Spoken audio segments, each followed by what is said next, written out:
মেহমান আসো আসো আসো, তোমার আব্বু আসছে। দেখে আমাদের জন্য কি নিয়ে আসছে বাবা। হ্যাঁ বাবা, বাজে লাগো। ও কি নিয়ে আসছো? ডিউটি থেকে আসছো? আসো। ও কি আনছো? কেন কিছু না আনলে কি হবে? কিছু আনছো না? কি আনতে হবে? ডিউটি আসে কি আনতে হবে? কিছু খাইবার জিনিস আনলা না? কি খাইবে তুমি? তোমার জন্য কি আনবো? তুমি কিছু তো আইমানের জন্য আনলা না? তুমি ধরতেছো না বাবা, তোমার পকেট ধরতেছো না? কিছু আনছো নি এটা দেখে? কোন ধরনের ভদ্রতা? আমার গলা কিছু আনলা না?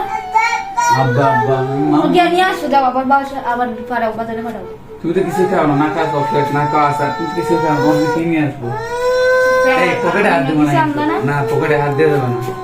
তুমি পকেটে হাত দিতেছো কেন? তুই কিছু আনলা না? বেয়াদব মহিলা। আর তুমি কি জানো? কিছু আনতে পারবো না। আবার যাও গিয়ে কিছু নিয়ে আসো, ডাইলে করে নিয়ে আসো। ডাইলে পড়া খাইবে তুমি? এদিকে দেখো, এদিকে কোন দিকে যাইবা তুমি? এদিকে দেখো। ডাইলে পড়া কি দিয়ে বানা জানো? মাম্মা বলছে যা। দেখছেন গাইস, কিছু না নিয়ে আসতে তোমার কি টানা টানা আসা করতেছে। আনছি তোমার জন্য একটা জিনিস, তো বলবো না, তো ধরতেও পারবে না।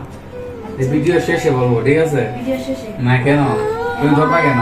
এখন দাও গাইজারা দেখবো। আমি ধরলে হবে না, তুমি শরীরে টাচ করে না, এটা কোন ধরনের বলতো না?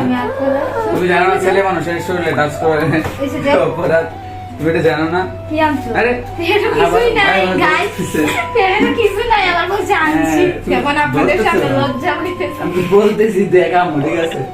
আনছি অদৃশ্য এক জিনিস, মানে খুব স্পেশাল একটা জিনিস, যখন দেখতে পারবো না কিন্তু অনুভব করতে পারবো, বুঝছো? আচ্ছা কি আনছো দেখি? না এটা এখন বলা যাবে না। বাবা তুমি কিছু বলো। কিছু আনছে না, কি রান্না করছো আগে এটা বলো। দেশি মুরগি মাংস আর ফুলকপি আলু ভাজি। দেশি মুরগ, ফুলকপি, আলু ভাজি। আচ্ছা, তাহলে তোমাকে কিছু একটা গিফট করা যায় না?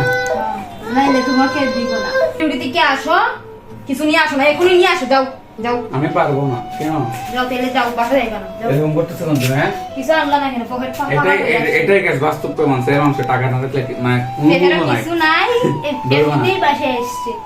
ছেলে মানুষের টাকা না থাকলে কোনো মূল্য নাই। তোমার মতো মানুষের কাছে না টাকা না থাকলে কোনো মূল্যই নাই। কি লাগাইছে একটা তুমি আসলা না কেন? শয়তান বেড়ি। খালি হাতে খালি পেটে বাসায় আসছে। আজকে আরো বাজার বার, কত কিছু আনছি উঠছে। তো বললামই তো, তোমার জন্য আনছি এক অদৃশ্য ভালোবাসা, বুঝছো?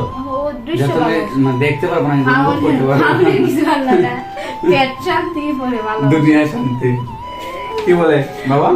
বলো কিছু পেট আনলা শান্তি না? তো দুনিয়া শান্তি। আমাদের কিছু আনলা না? কারণ কিছু আনবোই তো, বুঝছো না? কি আনবো? এই যে দেশি মুরগ ধরে তো আনছি। দেশি মুরগিটা তো বাদ দেওয়া হইব। এখন নাস্তা কিছু আনবো? দেশি মুরগ আনলাম, নাস্তা কি খাইবো বলো? নিয়ে আসি আমার তো। এখন বলাতে নিয়ে আসবা। ফ্রেশ হইতে হইব, ফ্রেশ হয়ে তো তুমি কিছু টাকা দিবে, তারপর নিয়ে আসবে। আমার টাকা, আমি টাকা দিব। আচ্ছা গাইস, আপনারাই বলেন, আমি যে টাকা দিয়ে আনবো ওই টাকাটা তো তোমার কাছে, তাই না? এই আমার কাছে তাহলে আমি টাকা পাবো ওটা কোথায়? টাকার ব্যাংকই তো তুমি, আমার কাছে টাকা, তাহলে আমি পাইবো কোথায়? আমি টাকার ব্যাংক দেখেন না গাইস, কি বলতেছি। বেশ হয়ে ডাইলে বড়া নিয়ে আসো। আচ্ছা ঠিক আছে, তুমি আমাকে ধরো। আর তোমাকে যে বলছিলাম মানে ভিডিও শেষে দেখাবো তোমার জন্য কি আনছি, এইটাই হচ্ছে অদৃশ্য ভালোবাসা, যে আমাদের এটা ভালোবাসা, ঠিক আছে? এইটা আনছি তোমার জন্য। তো আসলে ওর মতো মানুষ পাওয়া আসলে খুবই ভাগ্যের বিষয়। যাই হোক, আমরা মিলেমিশে আমাদের মানে মানিয়ে নেওয়াটাই জীবন। আসলে শূন্য পকেটে যে মানুষটা ভালোবাসতে জানে, সেই মানুষটা সফলতার পর রানী হওয়ার যোগ্যতা রাখে। তো গাইস আপনারা অবশ্যই কমেন্ট করে জানাবেন আসলে আমি কথাটা সঠিক বলছি কিনা। তো সবাই